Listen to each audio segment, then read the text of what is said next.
नगर थाना क्षेत्र में एक वीडियो वायरल हुआ, ठेकेदार से मारपीट करने का और माफ़ी मंगवाने का, पैर पर गिरवाने का, जिसमें एक एफआईआर भी हुआ और नगर थाना पुलिस ने रामबाग के रहने वाले प्रिंस सिंह को गिरफ्तार किया है। इस संबंध में बात करेंगे वरिष्ठ पत्रकार डॉक्टर शशांक शेखर से। नमस्कार। आपका सवाल हमने भी सुना है और एक वीडियो उसकी आई हुई है, लेकिन आश्चर्य हमको ये लग रहा है कि शहर में कोई सरकारी काम का टेंडर लेता है और ठेकेदारी कराने जाता है, और जब उस क्रम में जो सड़क बनाना हो या नली गली बनाना हो, वहाँ मटेरियल गिरता है। मटेरियल गिरने पर किसी के घर के आसपास ही गिरता है, और मटेरियल गिराने के दौरान कोई अगर आदमी आकर बदतमीजी करता है तो बट नेचुरल है कि सामने वाला भी प्रतिकार करेगा। प्रतिकार करके उसका जवाब दिया, उस पर हो सकता है, जैसा कि सुनने में आ रहा है कि एक फाइटिस्ट ने मारा भी। कोई अमेजन नाम की कंपनी सोनीपट्टी में नगर परिषद के इलाके में एक सड़क बन रही थी जिसके लिए गिट्टी गिर रहा था, और वह काम था भाजपा युवा मोर्चा के पूर्व पदाधिकारी जिला अध्यक्ष रहे निकू तिवारी का, और निकू तिवारी का काम करा रहे थे संतोष चतुर्वेदी, जो भारतीय जनता पार्टी की महिला नेत्री, वरिष्ठ महिला नेत्री दुर्गावती चतुर्वेदी के पति हैं। जैसे कि वीडियो में पूरा तरह साफ दिखाई पड़ रहा। और जब ये मसला आया तो सूत्र बताते हैं कि उनके घर पर खबर गई निकू तिवारी को,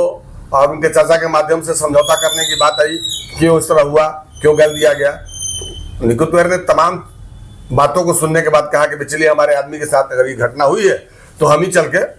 अपना अफसोस जाहिर कर देते हैं। लेकिन जब वीडियो में जिस तरह का सीन दिखाया जा रहा है कि जैसे बाहुबलियों का एक नया जमात बक्सर में डेवलप हो रहा है, वैसे तो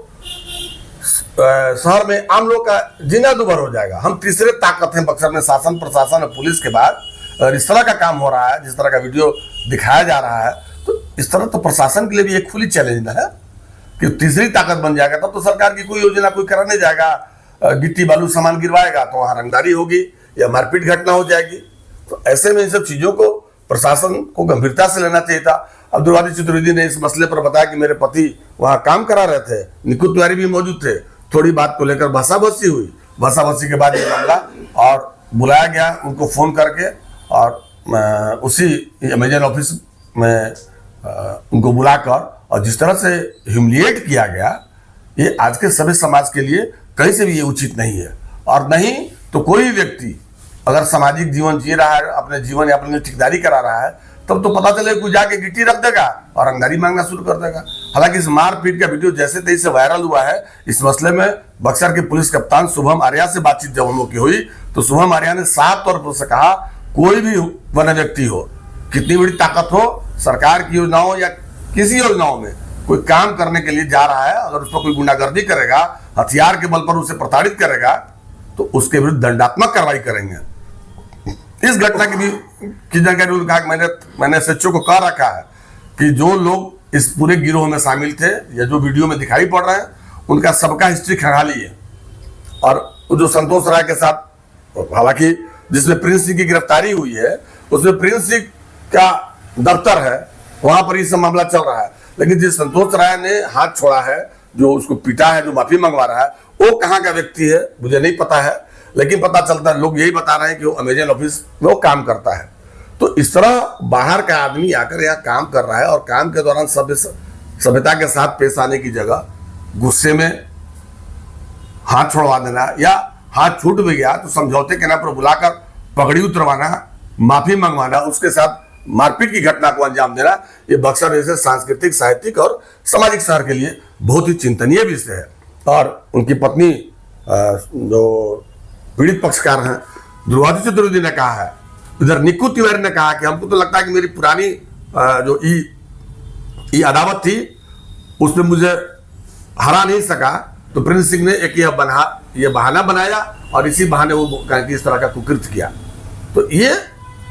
किसी भी समाज के लिए बहुत खतरनाक संकेत है। और बक्सर में एक नई ताकत के रूप में अगर ये अपने को उभार देना चाहते हैं, तो ऐसे तो किसी भी ये शहर के व्यवसायी प्रताड़ित होंगे, कल आज ठेकेदार प्रताड़ित हुए, कल कोई व्यवसायी प्रताड़ित होगा।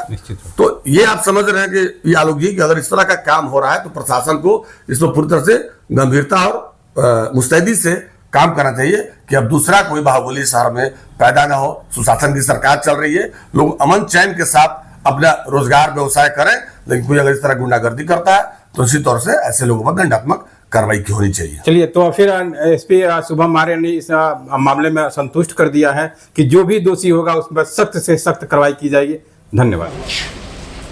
देखिए, अभी तक जो मामला प्रकाश में आया है उसमें एक व्यक्तिगत कारण से जो है इनके बीच में जो है झगड़ा हुआ है, उसी की ही एक वीडियो भी हम लोगों के पास में आई है। तो उसमें हम लोगों ने भी त्वरित कार्रवाई करते हुए थाना में बेसिकली जो आवेदन प्राप्त भी किया है, आगे कार्रवाई उसमें जारी। ऐसे लोग क्या करेंगे सर जो चुनाव के दौरान गुंडाई फैलाने का प्रयास कर हथियार जो सब लेके खड़े हैं, हथियार भी नहीं, अगर कोई इसमें हथियार का उपयोग करता है, उस तरह कोई भी सामाजिक हरकतें करता है, तो उसमें हथियार के विरुद्ध हम लोग जो है लाइसेंस कैंसिलेशन प्रारंभ करते हैं।